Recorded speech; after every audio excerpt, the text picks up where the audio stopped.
Hello, it's Wednesday, uh, August 11th, 2021. It's your weekly podcast, weekly Wednesday, weekly review. Except it's mine, actually. It's my podcast. Give it back.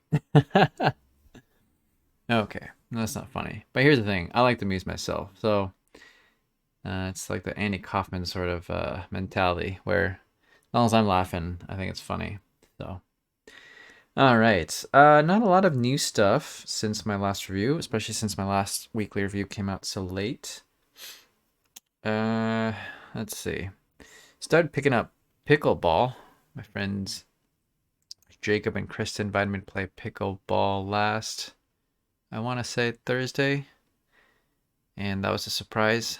And the rules, there are more rules than I remember.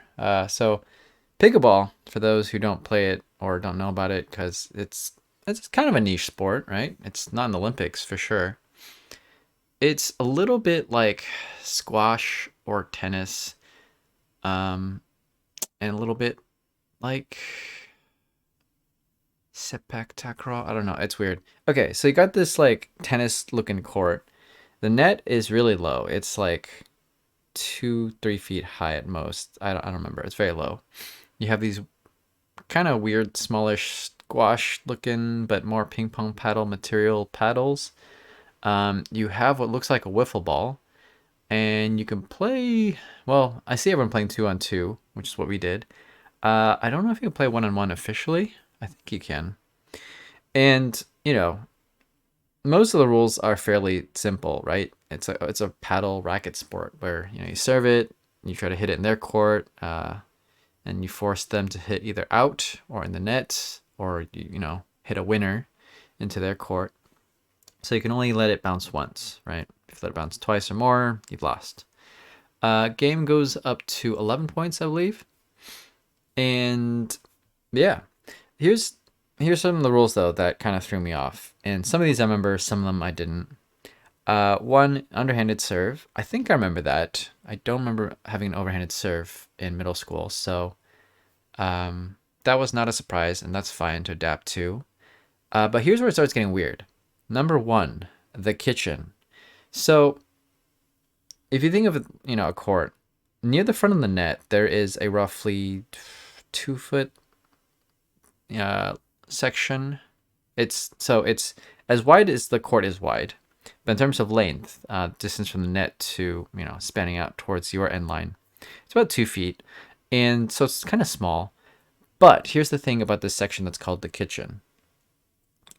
If the ball doesn't go into the kitchen, you cannot step into the kitchen. Um, and I don't think you could ever volley shots in the kitchen. So one of the things that I'm really used to in sports like this is pushing them in and then rushing the net and finishing it off, right? I mean, that's what everyone wants to do. But you're not allowed to rush into this little section because then people would just crowd it. And I guess that would just be like a very chaotic reaction time sort of game. So they allow for a little bit more strategy by forcing it out of the kitchen, unless your opponent hits it in there. So yeah, rule number one that's messing me up. I constantly want to rush into the kitchen. I'm constantly losing points by volleying while I'm in the kitchen. It sucks. So I'm always trying to stay out of there. Rule. Well, I don't know if there's actually one rule, but I consider it one rule, and it's no volleying on the first two shots. So, if someone serves and you're the receiver, you cannot volley it, right? You have to let it bounce before you hit it. And this kind of pins you to the baseline, right? If you stand too far forward and they hit it at your body or near your feet, it's going to be very hard to hit the shot because you have no room. You have to let it bounce first. So basically, everyone, when they're receiving the serve, stands at the baseline. It's a lot easier to charge in if they hit a softer serve than to back up if they hit a strong one. Which, okay, fine, right? It's kind of like tennis where, you can't. I don't actually know the rules, but I never see anyone volleying off the serve in tennis. I don't know if that's because you can't, or if you can't because of the rules, or if you can't because no one's able to. Anyways, but then the weird part is the second shot, right? So there's the serve, the return shot, and then on the third shot, right? So it's back on the server side. They cannot volley this shot either. So there's the serve, the return can't be volleyed, and the third shot can't be volleyed either. So after you serve, you actually can't rush in either. Neither the server nor their partner. You still gotta, for safety's sake, stay on the baseline, or else risk getting tripped up as well. So for the first two shots of the game, neither side really wants to charge in. I guess the person who really gets to charge in first, so assuming a game of doubles, is the receiving side's partner, because they're not going to be hitting either of the first two shots, right? Because the server hits the first shot, the receiver hits the second shot, and the third shot goes to either the original server or the server's partner. Man, I really wish I had actually made a video this time. I guess I can always make a separate video about pickleball. But anyways, there's a lot of not volleying. Whoa. Mixing up volleying and wallowing in my head. It's weird. Anyways, the first three shots, no volleying. I guess the serve could be a volley. But yeah, so no volleying, and that really throws me off because I like to charge in once again, and I'm not allowed to, and I hate it. I hate that part. Nonetheless, pickleball's been fun. We're new to it. It's casual. Yeah, so picked that up last Thursday, played again Saturday, probably going to play again this week maybe. What else? I got my bone marrow donation tomorrow. We'll see how that goes. Making money because I don't work really. And then, what else? Picking up running again. Because guess what? It's August. I'm more than 300 miles behind my schedule, and especially if I have to tutor again this fall, which I think I got to do, because I'm got some students, new and old. Their parents are reaching out to me about tutoring, so once that starts, I'm gonna have less time to run. And so, man, I really should have made this video. I was gonna make a video about running 2020 miles, in 2020. How I did that, how it went. And I haven't made it yet. That's, just hasn't happened.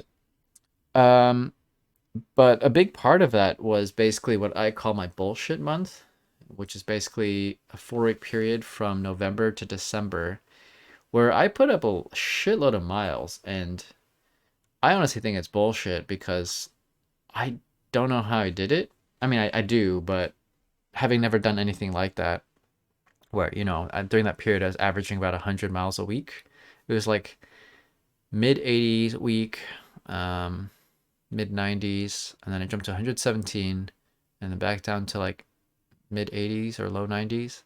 Anyways, each week was at least 80 miles, and yeah, averaged out to about 100 miles a week, because I was just so behind on my goal late in the year, and I figured, I ran so many miles at that point, that I didn't want to give up on my goal so close to the end of the year.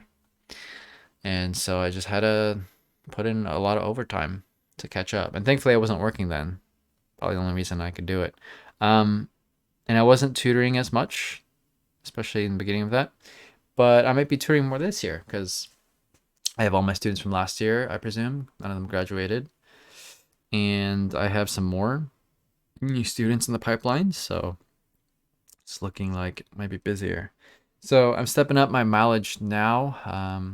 Again, I'm 300 miles behind, but I figure this running plan that I'm doing, which I haven't been executing at all, for the last 3 months or something like that, I would like to be able to do it. It's a running training program that I got from the Olympic gold medalist marathon runner, Eliud Kipchoge. Congrats again, by the way. Tokyo 2020, I guess technically 21. Won a gold medal, which, he defended his gold medal from 2016, which was in, oh God, I want to say Rio de Janeiro, but I feel like that's wrong. It was in Brazil. Anyways, yeah, so one of very few people to defend his gold medal in the marathon. Um, best marathoner ever.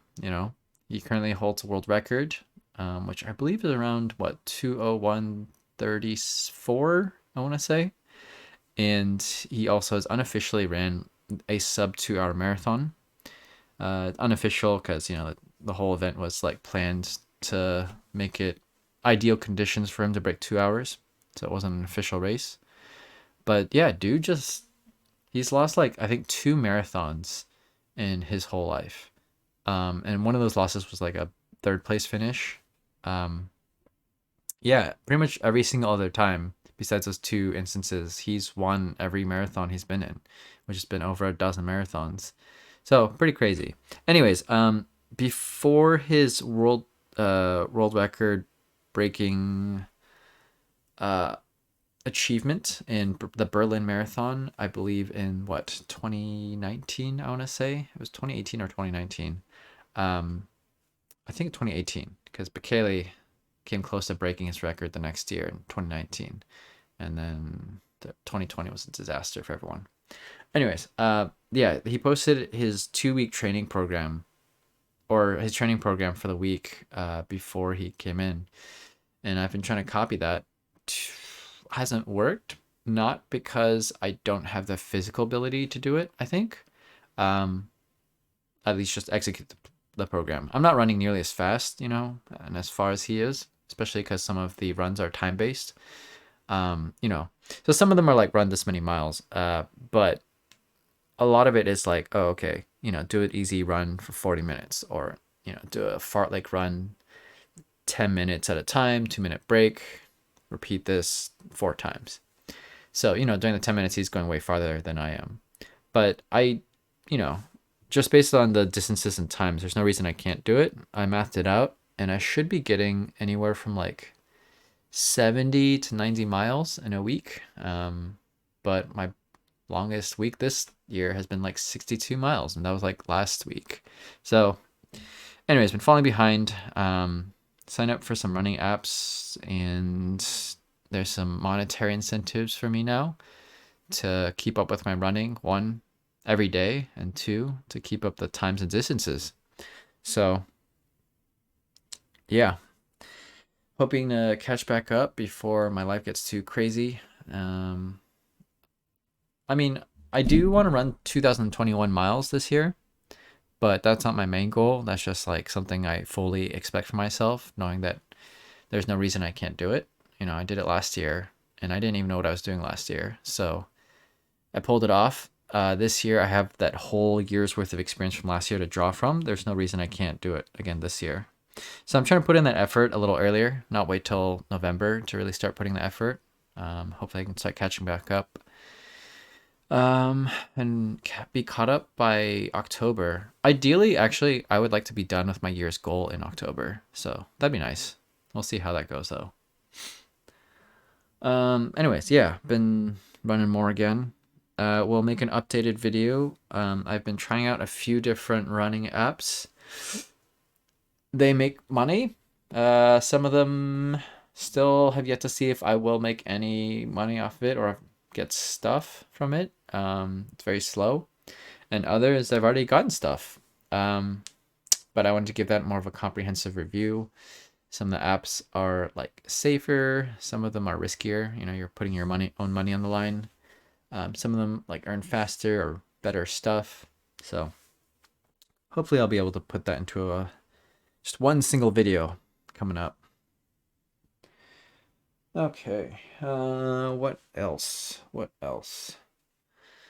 Haven't been buying too much stuff lately, which is nice. Did get. Oh, one of the things that was nice was oh, I don't really want to talk more about my running apps. I want to save that for the running app video. Oh, okay. So that's pretty much like, I don't know, stuff that's been happening in my life. Weekly review, done. But I did want to talk about, weaknesses because I didn't do that last week. And it's kind of debating which topic to talk about this week. Two topics came into mind in particular. One of them was romantic feelings. and how that's a weakness in a sense for me, or romantic feelings for women. I don't know.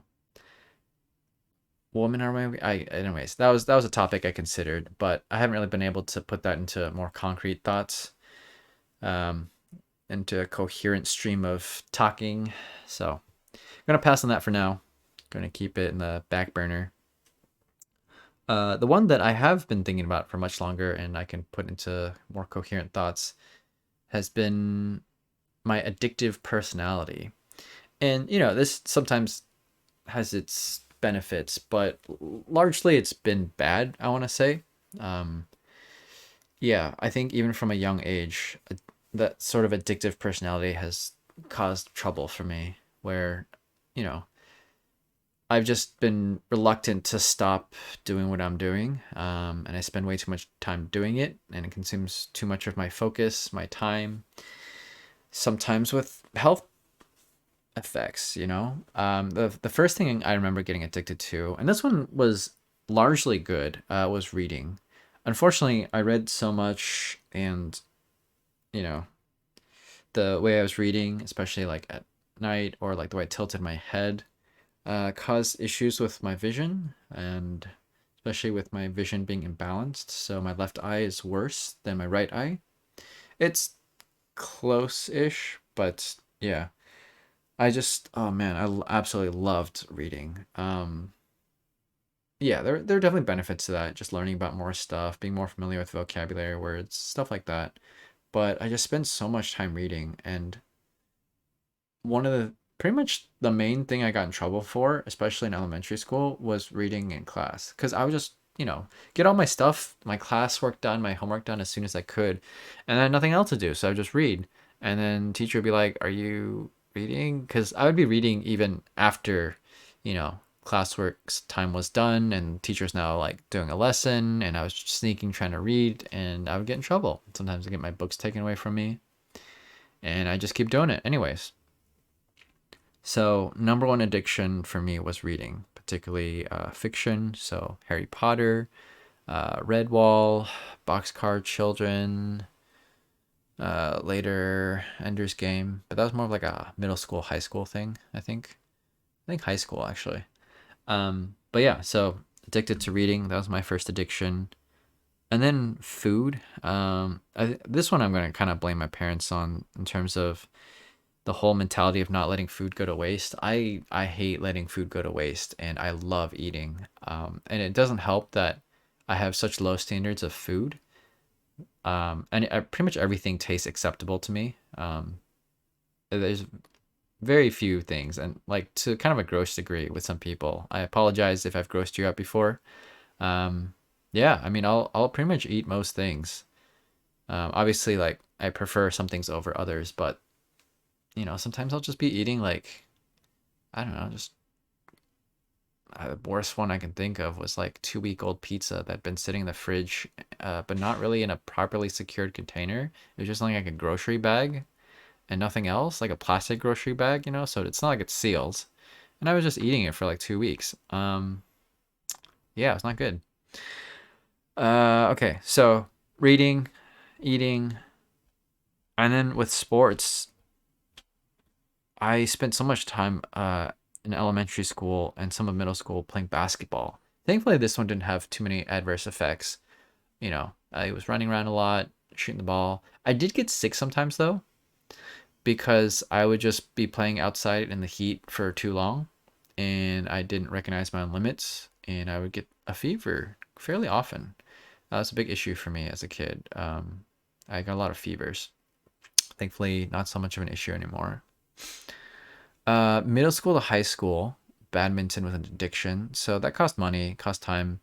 And that one actually, I would say the main cost I can think of was the balls of my feet, the dead skin and the bruising on it. Just got to an extent where in college, there was a period of time where I stopped playing, and it still took like a year or so before the skin on my feet looked like normal. At that point, because I'd been playing in middle school since, yeah, around like eighth grade all the way. just kind of addictively playing all the way up until like first year of college. So that's like what, 6 years? Um, so yeah, so somewhere in like I think my end of sophomore, start of junior year is when I recognized that the skin in my balls, of my feet were normal, and I hadn't seen normal looking feet on me for yeah the last like at least 5 years. Definitely some good times, but at some point in high school, I was spending about 25 hours a week playing badminton, through practice, matches, going to the local badminton gym. Um, yeah, I was playing like minimum 5 times a week. And if I missed more than a day of badminton, it felt whack. I was like, oh my God, I'm out of tune. Um, I feel like I don't even remember how to play badminton. This feels alien, feels foreign. So that one wasn't too bad, but it just consumed too much of my time. My grades suffered as a result, and it's not like I was ever going to be that good, anyways.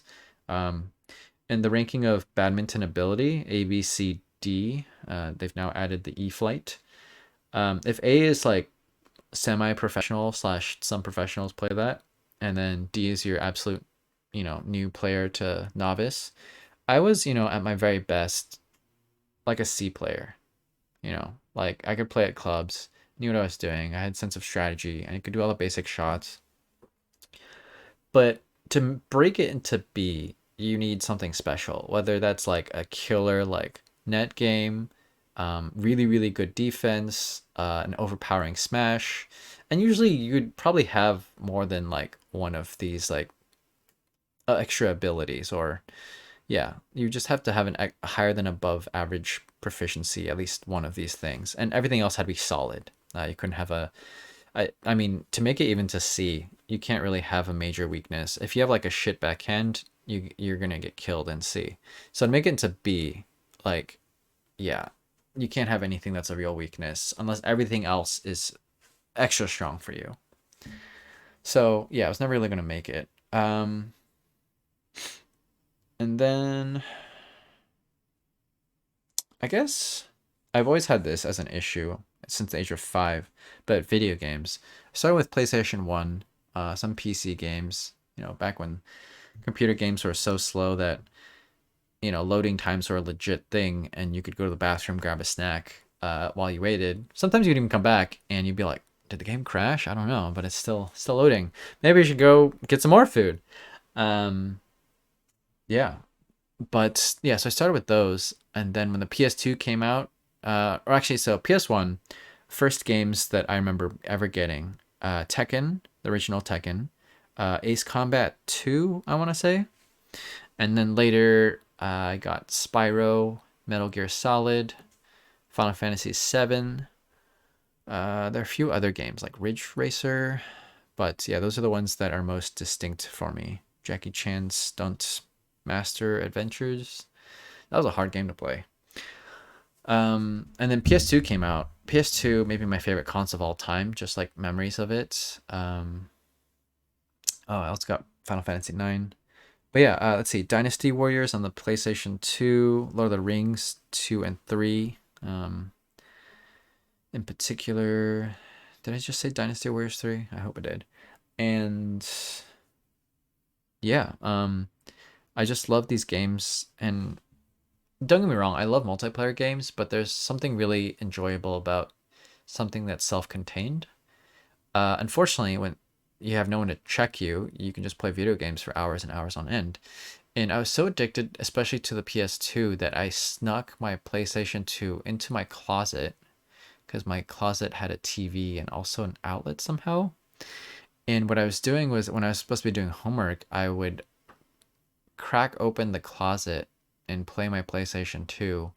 And I would mostly close the closet door and, you know, play the game. And hopefully, if I couldn't respond in time, I would close it and hopefully power it off before any of my parents would, walk by and discover. Anyways, the point is, I got caught one day. They were really mad at me, and they shipped off my PlayStation 2 to my relatives. I was super sad. I was super upset. It was a bad time. Um, But first chance I got, end of high school, I was working at a consignment store, which mostly sold women's clothing, like ages 40 and up. I mean, the average demographic, you know, of someone walking into the Los Gatos American Cancer Society Discovery Store, kind of a mouthful, was like a 56-year-old white woman. All right. It was like silverware, uh, women's clothing, housewares, I don't know, like some books. And then in the very back corner, there was a tiny section that most of like the people who worked or volunteered, they had no idea what to do with. It was like electronics and games and like, yeah, all this crap that most of the people who like went in did not go there for. Um, and so for me, like I knew that I was interested in that stuff, but they just priced it low because they just want to get rid of it. It didn't meet the needs of their main demographic. So I was able to just get a lot of stuff real cheap. I got a katana and wakizashi, basically the samurai swords, one long, one short with the stand. I got a PlayStation 2 for like $35. Um, that's still my PlayStation 2 to this day. So I got that back in 2009, and it's still a PlayStation I use, and it's our PlayStation 2 that I use, and it works. Anyways, yeah, and then the problem was, as much as I rag on my parents, I mean, I maybe I should rag on them for this. I don't know. Maybe I can't decide if it's a good thing or bad thing. But they provided a lot of structure for me up until college. The rules weren't the most restrictive rules ever, but it was there still was some regiment. There were still restrictions on what I could do. So I couldn't stay out late. Generally speaking, a lot of things I couldn't do. Um, so when I went to college, all of a sudden I there weren't rules anymore, and no one to say no. So, I could stay up at however late I wanted. I could play video games whenever I wanted. I could eat ice cream whenever I wanted. Hence, why I started eating ice cream in the morning. I was like, why the fuck not? Like ice cream for breakfast if I feel like it? Um, Unfortunately, this caused a lot of issues where it's messing up my sleep schedule, my life schedule. I basically was missing classes, and at some point, I just decided not to go to classes. I would say, on average, in college, I went to 20% of my classes. I would go the first week, realize that what they were talking about was super basic and stupid and a waste of my time, and then I wouldn't go until the second to last week. So at UC Davis, it's a quarter system, 10 weeks per quarter, and I would go the first and the ninth weeks. And yeah, it was really bad. So I failed a lot of classes that I normally wouldn't, just because I had no idea what was going on. Not because I didn't have the mental capacity to understand things, but because I wasn't there to learn in the first place. So I really fucked up my whole college experience. I was subject to academic dismissal 4 times in like 3.5 years. I don't think I was even there for 4 years technically. Um, Somehow made it through, but it was just bad. And a lot of that had to do with addiction to video games. In college, StarCraft and StarCraft 2 were my jam. I loved playing those, and I spent a lot of time playing it, especially for someone who's so bad at that game. Then later on, my friend Steven introduced me to League of Legends, and it didn't help that in season 2 for League of Legends in the professional scene, so that must have been what, 2011 or 12, I want to say, is when this team, Taipei Assassins, my family is all Taiwanese. I'm ethnically Han Chinese from Taiwan. And yeah, so it's really exciting. I was like, okay, everyone's talking about this video game. Taiwan, is really, there's this Taiwanese team that's really, really good.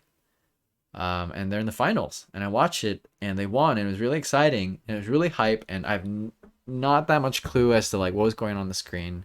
I was just like, oh my god, a lot of explosions and flashing lights, and holy cow, that team is dead, and holy cow, I thought that dude was dead, but now he's alive, and he got away, stuff like that. It was just crazy stuff happening, and I was like, this game is so cool.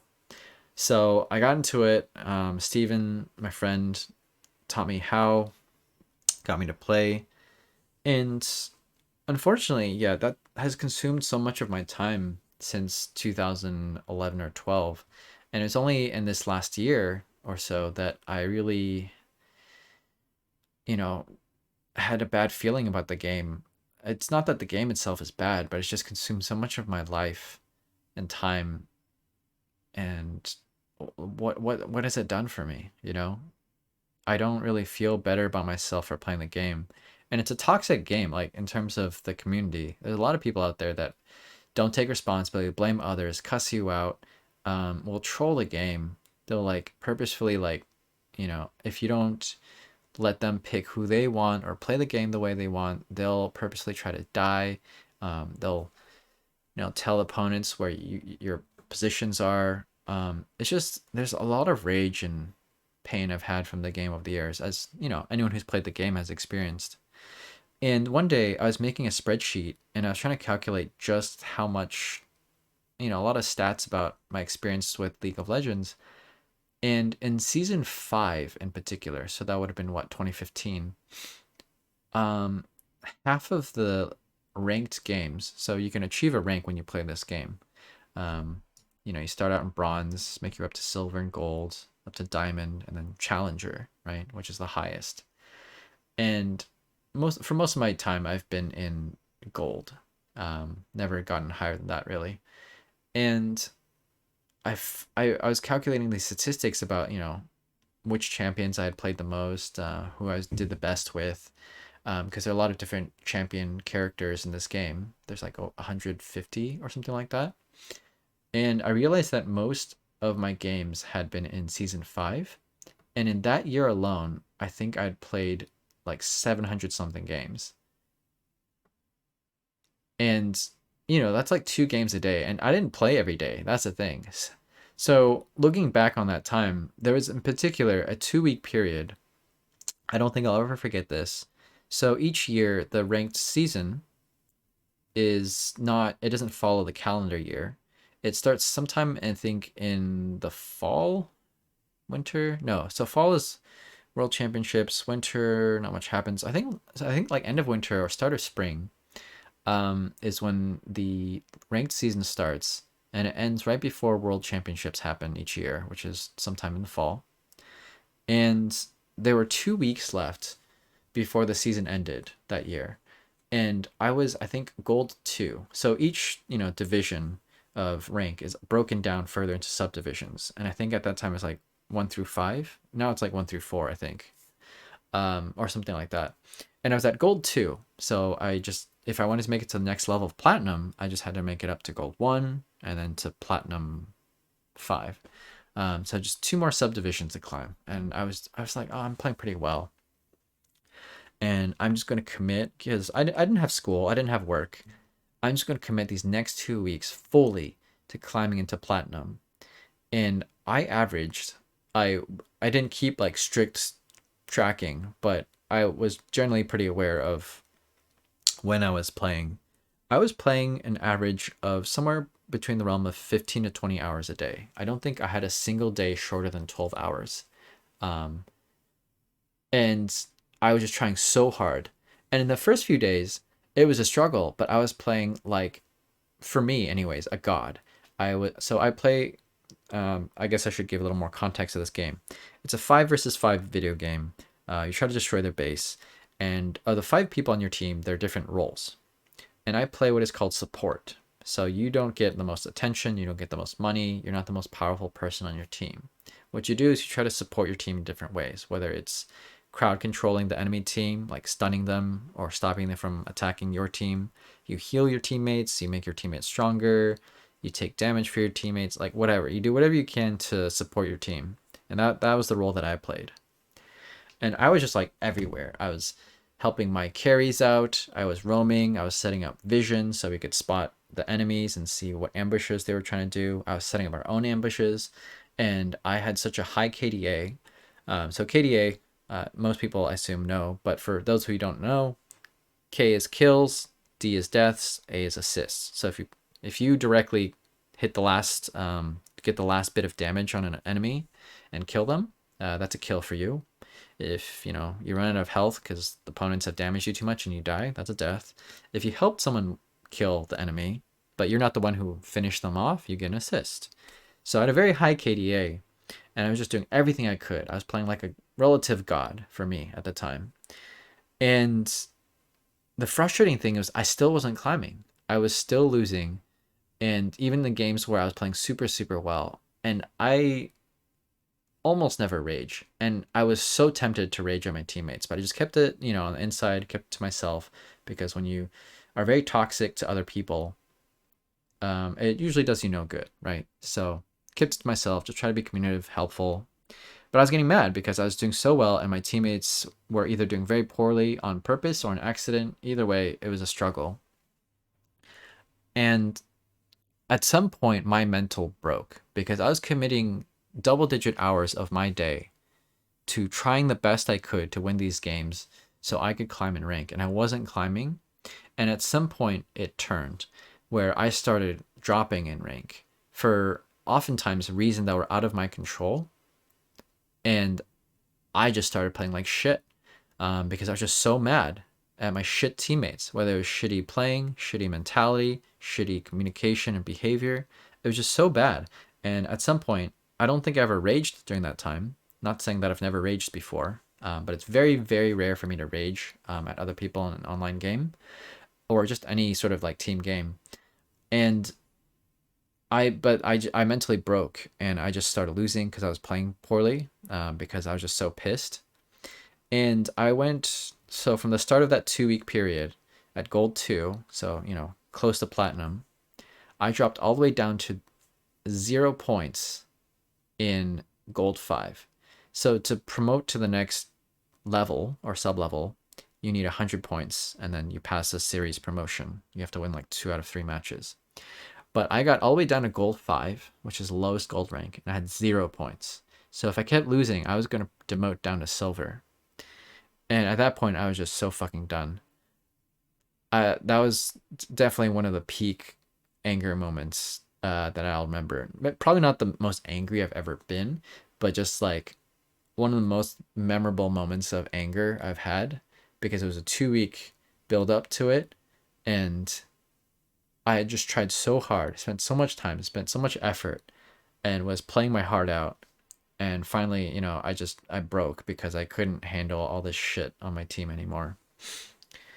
So, anyways, League of Legends cost me a lot of my 20s. Um, and when I say that, I'm not gonna say like, oh, that wasn't my fault. I had no control over it. I did have control over what I was choosing to play, and I chose to play League of Legends. But in the last few years, along with these things that I've been thinking about being addictive for me, has been a source of more just obligation. And I like the idea of League of Legends. I love watching it still. And I do look upon some of those games as really fun. And, playing with Steven and some of my other friends, that was always great.